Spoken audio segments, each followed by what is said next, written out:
এসেছি। তো আলহামদুলিল্লাহ আমাদের মেইন যেটা চ্যালেঞ্জ ছিল, আগুনটা উপর থেকে ছড়াচ্ছিল এবং নিচেও আগুনটা ছড়ায় গিয়েছিল। শেডটা কিছু পুড়ে গিয়েছে চারদিকে, যেটা সবচেয়ে অ্যালার্মিং ছিল। পাশের যে আবাসিক এলাকা, তো এখানে বাসা বাড়িতে আগুনটা ছড়ানোর একটা ভয় ছিল। তো আলহামদুলিল্লাহ উই কুড ম্যানেজ ইট। পর্যাপ্ত ফায়ার সেফটি সিকিউরিটি কোনো দুর্ঘটনা ছিল? আমরা এখন পর্যন্ত দেখি নাই, তবে দেখতে হবে। আর হলো যে আমরা 6টা 2তে আমরা এসেছি, আমরা 33 মিনিটে অর্থাৎ 30 মিনিটের মধ্যে, আধা ঘন্টার মধ্যে আমরা আগুনটা কন্ট্রোল করতে পেরেছি। এখন পর্যন্ত আমাদের চোখে ধরা পড়ে নাই, তবে আমরা এখন সার্চ অপারেশন করবো। সার্চ অপারেশন করে দেখবো যে কোথাও কোনো আহত বা কোনো নিহত আছে।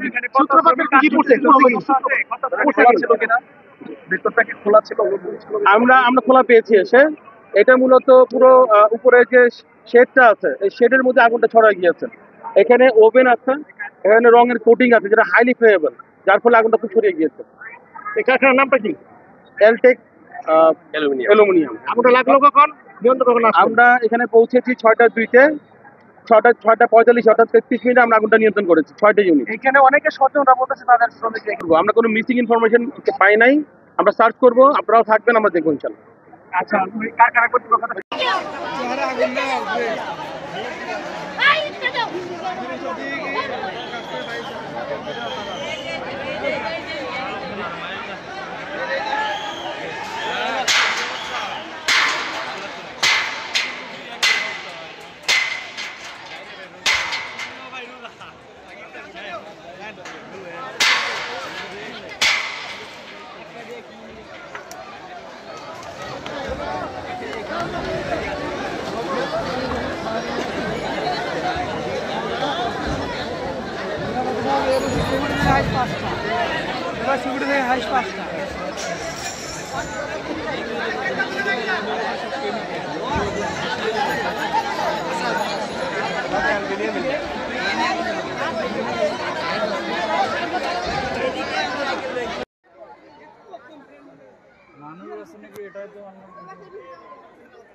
ওরে বাবা রে, কি ভয়াবহ! এই যে এই বিল্ডিং এর শেষ 3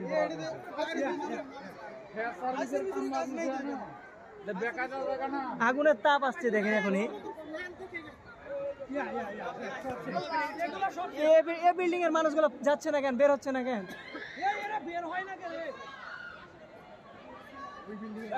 এই বিল্ডিং এর মানুষগুলো আগুন করতে চলে যাচ্ছে। না, ওটা গ্লাসের আগুন, গ্লাস। না, এটা গ্লাস। এই মানুষগুলো নামতে বলেন না, এদেরকে নামতে বলেন না। এই যে এরা নামে না। বেরোন।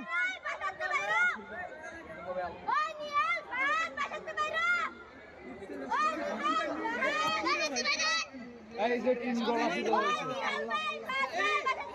আল্লাহ।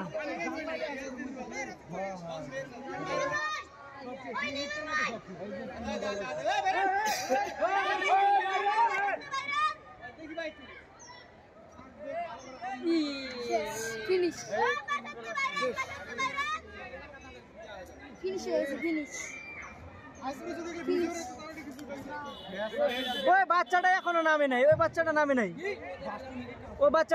এখনো উপরে ছাদে।